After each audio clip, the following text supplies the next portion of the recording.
الحمد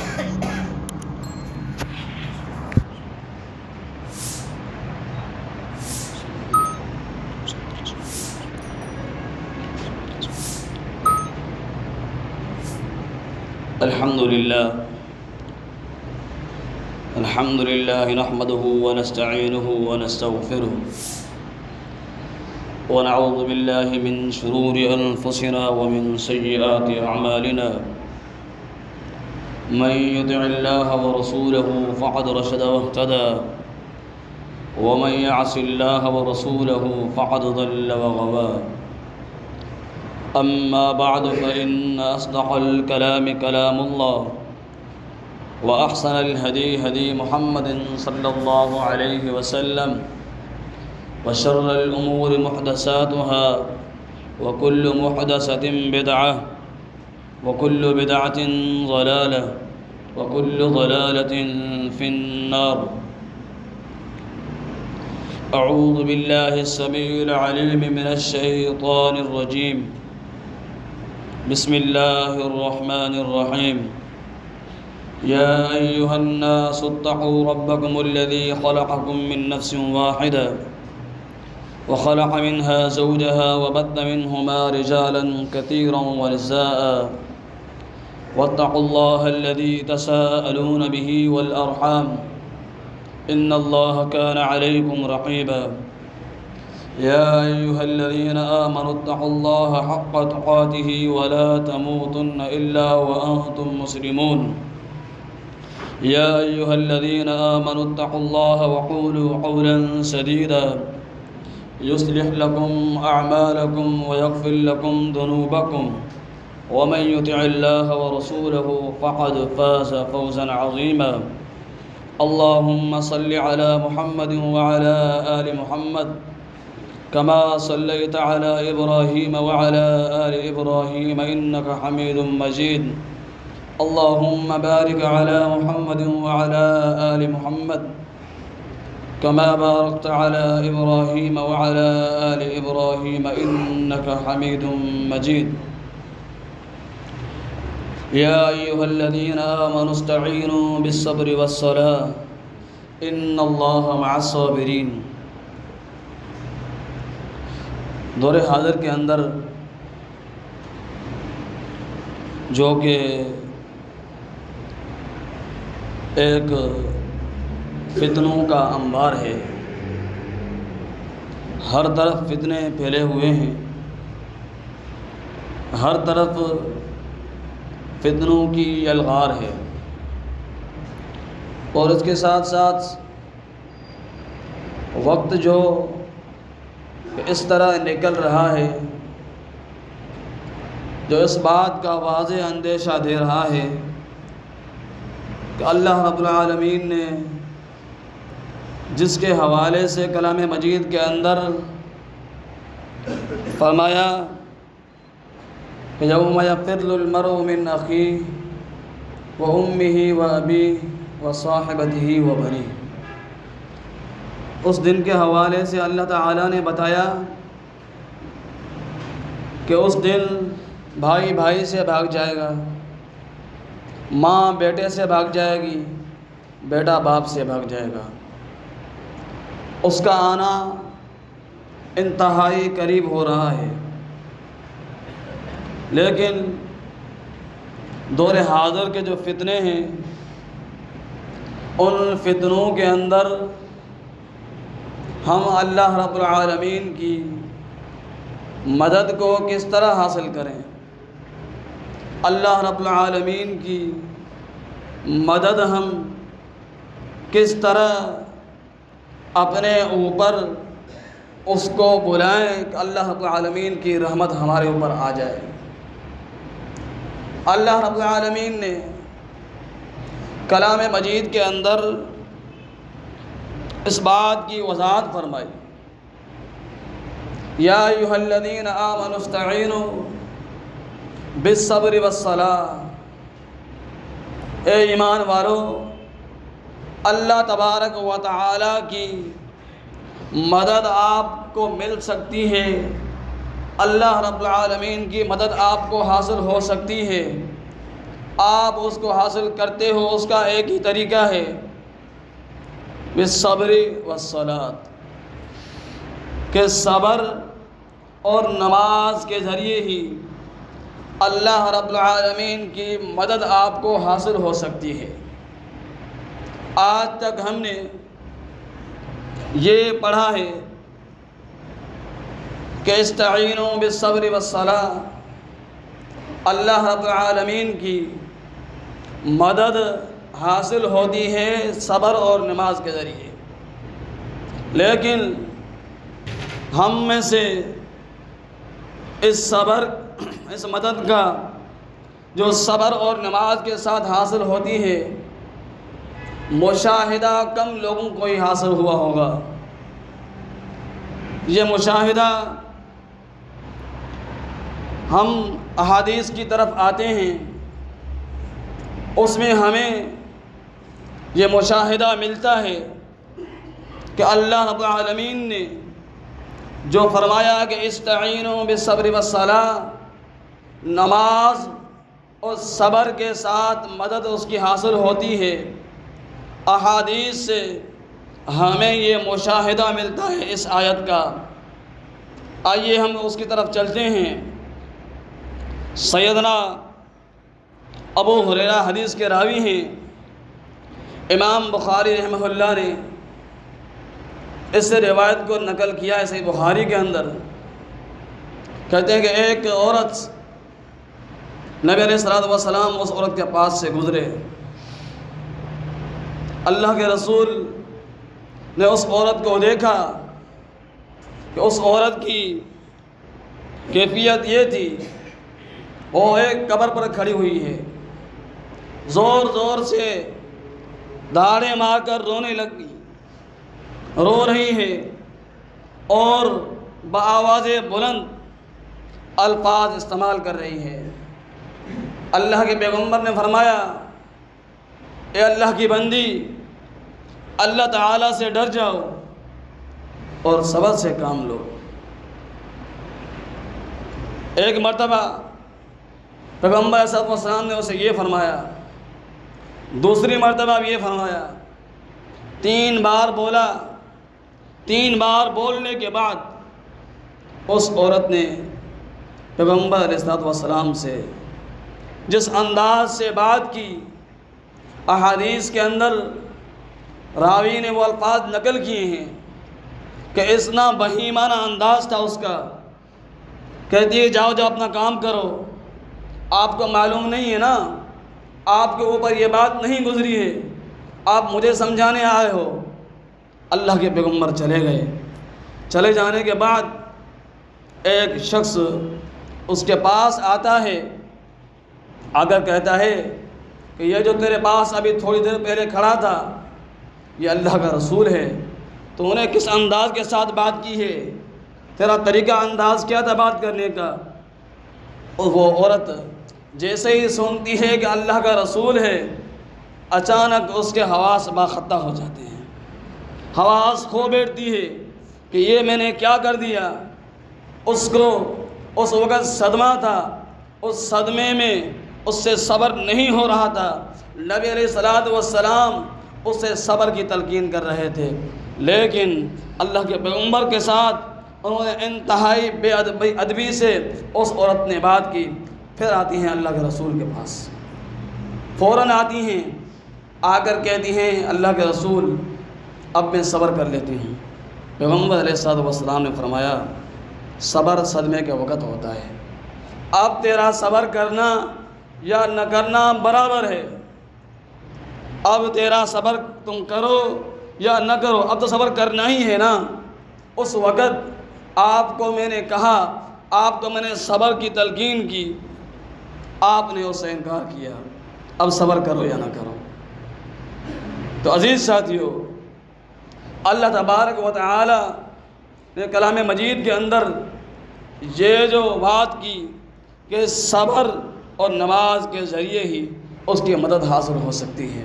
اگر وہ عورت صبر کرتی، پیغمبر علیہ السلام سیدنا ابو ہریرہ حدیث کے راوی ہیں کہ اللہ کے پیغمبر نے فرمایا کہ جس عورت کے 3 بچے فوت ہو جاتے ہیں، اگر وہ اس پہ صبر کر لیتی ہے اللہ تبارک و تعالی اس کے بدلے اسے جنت عطا کر دیتا ہے۔ ایک عورت کھڑی ہوئی، اس نے کہا اللہ کے رسول اگر 2 بچے فوت ہو جائیں تو؟ آپ نے فرمایا اگر 2 بچے فوت ہو جائیں اس پر بھی کوئی عورت صبر کر لیتی ہے اللہ رب العالمین اسے جنت عطا کرتا ہے۔ عزیز ساتھیو، ایک اور روایت، عجیب بات ہے، صحابہ کرام کی زندگی یقین سے ایک عجیب زندگی تھی ان کی۔ ام سلیم جو کہ سیدنا خادم رسول انس بن مالک رضی اللہ تعالیٰ عنہ کی والدہ ہیں، ان کی والدہ ہیں، سیدنا ابو طلحہ سے ان کا نکاح ہوا، لیکن نکاح کی جو شرط انہوں نے رکھی تھی بڑی کمال کی شرط تھی ان کی۔ ابو طلحہ اس وقت مسلمان نہیں تھے، انہوں نے پیغام بھیجا ام سلیم کے پاس نکاح کا، کہتی ہیں کہ آپ مسلمان نہیں ہیں، میں مسلمان ہوں، آپ مسلمان نہیں ہیں، میں مسلمان ہوں، اب کے ساتھ میرا نکاح کیسے ہو سکتا ہے؟ ایک بات یہاں پہ اور بھی وضاحت کروں گا کہ ہمیں اس بات پر غور کرنا چاہیے، دور حاضر کے اندر بھی علماء کا فتویٰ ہے، خصوصاً سعودی علماء کا، اگر کسی گھر کے اندر مرد نماز پڑھتا ہے عورت نماز نہیں پڑھتی، سعودی علماء کا فتویٰ ہے اس مرد کے ساتھ اس عورت کا کوئی تعلق نہیں ہے۔ کیوں کہ مرد مسلمان ہے، عورت مسلمان نہیں ہے، عورت مسلمان نہیں ہے۔ اور صحابہ کرام کے دور کے اندر بھی اس بات کو مانا جاتا تھا کہ کوئی مرد ہو یا کوئی عورت ہو اگر وہ نماز نہیں پڑھتا وہ دائرہ اسلام سے خارج ہے۔ آتے ہیں اپنی بات کی طرف۔ ام سلیم کہتی ہیں کہ میں آپ کے ساتھ نکاح کروں گی، لیکن اس صورت میں میری ایک شرط ہے، میری شرط یہ ہے کہ آپ مسلمان ہو جائیں بس، اور مسلمان ہونا ہی، آپ کا مسلمان ہونا ہی میرے لیے حق مہر ہے، مجھے حق مہر نہیں چاہیے، مجھے حق مہر کی کوئی ضرورت نہیں ہے، آپ تیرے مسلمان ہو جائیں یہی میرے لیے حق مہر کافی ہے۔ عجیب خاتون تھی، ان کا واقعہ ہے کہ ابو طلحہ رضی اللہ تعالیٰ عنہ گھر سے باہر گئے، بچہ پیدا ہوا، بچہ بیمار تھا، بچہ بیمار ہے، وہ گھر سے باہر گئے بچے کی بیماری ہی کی حالت میں، جب واپس آتے ہیں سفر سے بچہ فوت ہو چکا ہے۔ ام سلیم سے پوچھتے ہیں کہ بچے کی خبر سناؤ، بچہ فوت ہو چکا ہے۔ کہتی ہیں کہ بچہ آرام میں ہے، اس کو آرام مل چکا ہے۔ ابو طلحہ رضی اللہ تعالی عنہ کو یہ محسوس تک نہیں کرواتی کہ بچے کا انتقال ہو گیا ہے، یہ محسوس تک نہیں کرواتی، ان کے ساتھ اپنے میاں بیوی کے تعلقات قائم کرتی ہیں۔ صبح کے وقت جب صبح ہو رہی ہوتی ہے فجر کی نماز کے وقت، اس وقت بتاتی ہیں کہ بچہ فوت ہو گیا ہے۔ صحابی رسول اللہ کے رسول کے پاس آتے ہیں، سارا واقعہ بیان کرتے ہیں۔ اللہ کے رسول اتنے خوش ہوئے، آپ نے دعا دی کہ اللہ تعالی تمہاری اس رات کے اندر برکت عطا کرے۔ اور صحابہ کرام کہتے ہیں کہ ہم نے ایک وقت دیکھا کہ ام سلیم کے 9 بیٹے تھے، 9 بیٹے تھے، اور 9 کے 9 حافظ تھے، 9 کے 9 عالم تھے۔ یہ ہے صبر کا صلہ۔ بچہ فوت ہو آج کل کے دور کے اندر اور کوئی عورت صبر کرے، اللہ کس کو صبر دے تو الگ معاملہ ہے، وگرنہ بہت مشکل ہے۔ تو یہ مدد اللہ تعالیٰ کی کب آتی ہے؟ جب انسان صبر کرتا ہے۔ نماز کی طرف اگر آئیں، دوسرا اس کا حصہ نماز ہے۔ نماز کے ذریعے صبر کیسے حاصل ہوتا ہے؟ نماز کے ذریعے اللہ کی مدد کیسے حاصل ہوگی؟ ابراہیم علیہ السلام جب دوران سفر کر رہے تھے اپنی زوجہ محترمہ سارہ علیہ السلام کے ساتھ، ایک شہر میں آ کے رکے۔ لوگوں نے اس وقت کے بادشاہ جو کہ نمرود تھا، بہت بڑا ظالم بادشاہ تھا، اس کو بتا دیا کہ ابراہیم نام کا ایک یہاں پہ شخص آیا ہے، اس کے ساتھ ایک خاتون ہیں جو کہ بہت ہی خوبصورت ہیں۔ نمرود کہتا ہے اس کو میرے پاس لے آؤ۔ جب لایا جاتا ہے سارہ علیہ السلام کو، ابراہیم علیہ السلام کو پہلے بات ہوتی ہے، تو اس وقت سارہ علیہ السلام کیا کرتی ہیں؟ جیسے ہی وہ بلاتا ہے بادشاہ ابراہیم علیہ السلام کو، وہ نماز کی حالت میں ہو جاتے ہیں، نماز پڑھنا شروع کر دیتی ہیں۔ ان کو معلوم تھا، اس بادشاہ کے ظلم کا اندازہ تھا کہ بہت بڑا ظالم ہے۔ پھر اللہ کی مدد کیسے آئی؟ جب ابراہیم علیہ السلام واپس آئے تو وہ نماز میں تھی۔ نماز پڑھنے کے بعد بادشاہ نے ان کو بلایا۔ بادشاہ نے دیکھا خوبصورت خاتون ہیں، بادشاہ نے اپنا ہاتھ اس کی طرف بڑھایا۔ صحیح بخاری کے اندر یہ واقعہ نقل ہے۔ ہاتھ بڑھایا تو اس کا ہاتھ سوکھ گیا، تو کہا کہ دعا کرو میرا ہاتھ صحیح ہو جائے۔ 3 مرتبہ ایسا کیا۔ تیسری مرتبہ اس نے کہا اپنے جو اس کے غلام تھے کہ تم کون سا شیطان میرے پاس لے آئے ہو، اس کو لے جاؤ میرے پاس سے۔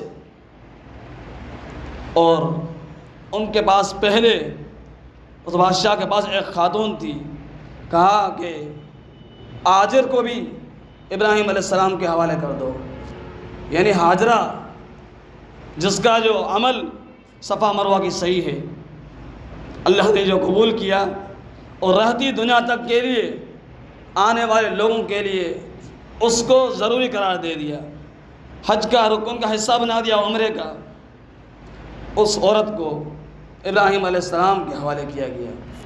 یہ ہے اس نماز کا صلہ، یہ ہے اس نماز کے ذریعے جو اس نے پڑھی اللہ تعالیٰ کی مدد۔ ابن عساکر کے اندر تفسیر ابن کثیر رحمہ اللہ نے ایک واقعہ نقل کیا ہے۔ امام ابن کثیر رحمہ اللہ نے کہ بغداد کے اندر ایک شخص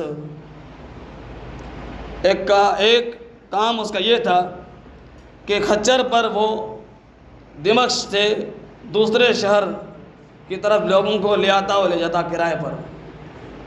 ایک دن ایک شخص نے اس کے کہا کہ مجھے کرائے پر لے کے چلو، جہاں میں بولوں گا وہاں چلو۔ ٹھیک ہے، اس کو کہ وہ کہتا ہے کہ میں اس کو لے گیا، کہ میرے کو ایسے ہی جگہ لے گیا جہاں میں نے دیکھا پورے لاش ہی لاش بکھرے ہوئے۔ اس نے کہا کہ یہاں پہ رکو، مجھے یہیں پر اترنا ہے۔ میں نے اس کو اتارا، اس نے اپنے کپڑے صحیح کیے اور خنجر نکالا، بولا آپ کو ابھی قتل کرتا ہوں۔ اس کو بولا میں نے منتیں کی، وہ کہتا ہے میں نے اس کو اللہ تعالیٰ کا خوف دلایا، قیامت کے عذاب کے حوالے سے میں نے اس کو بتایا، لیکن اس پر کوئی اثر نہیں پڑا۔ آخر میں نے اس کو کہا کہ مجھے 2 رکعت نماز پڑھنے دو۔ کہ میں نے 2 رکعت نماز پڑھی، اس کی دہشت اتنی تھی کہ میرے زبان سے کوئی الفاظ بھی نہیں نکل رہا تھا۔ آخر یہ ہوا کہ مجھے یہ آیت یاد آ گئی، امن یجیب المضطر اذا دعاہ ویکشف السوء ویجعلکم خلفاء الارض االہ مع اللہ۔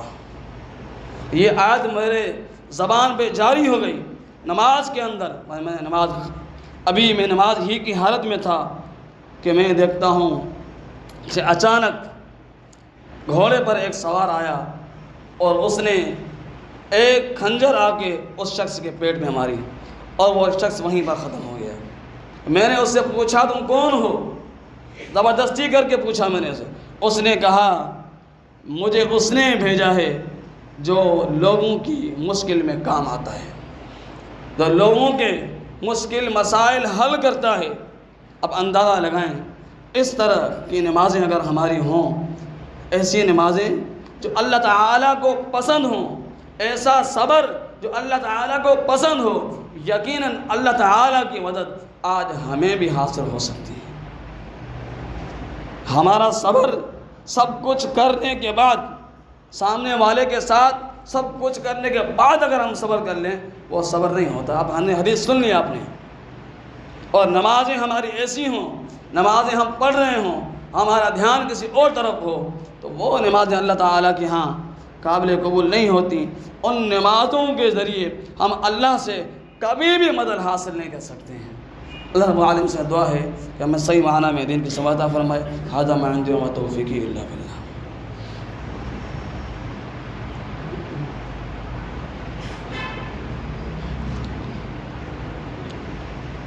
ان الحمد للہ نحمده ونستعینه ونستغفره